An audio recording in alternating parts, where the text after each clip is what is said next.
Learning how to change chords quickly and efficiently is quite possibly the most frustrating aspect about learning the guitar. It's certainly the question that I get asked the most by people who are starting out. Now, you'll hear people say that you need to develop muscle memory in your hand in order to do quick chord changes.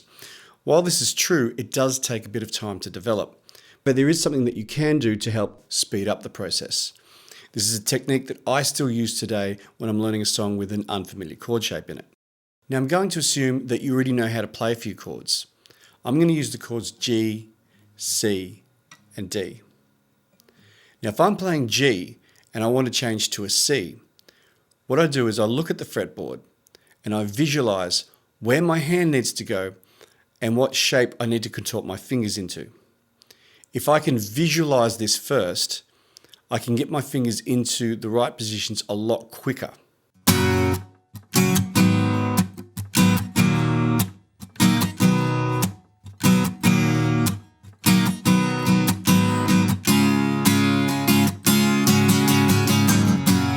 Now, there is a second part to this technique which I call staying one chord ahead.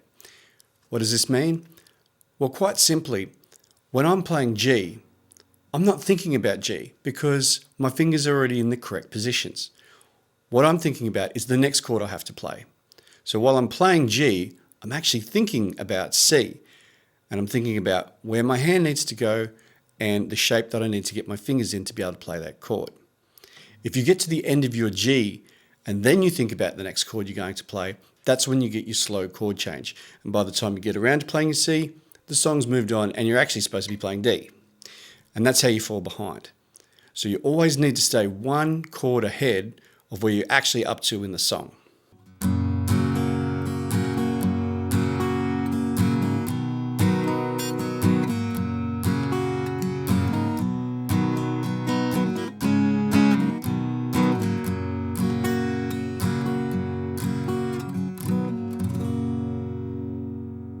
Now, although I've developed muscle memory in my hands, I still use this visualization technique when I'm learning or writing a new song that has an unfamiliar chord or an inversion of a chord that I'm not familiar with.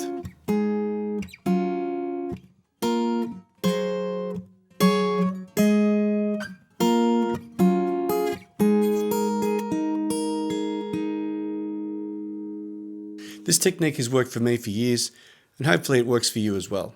If you do find this video useful, please give it a like, and if you want more guitar-related content, please subscribe.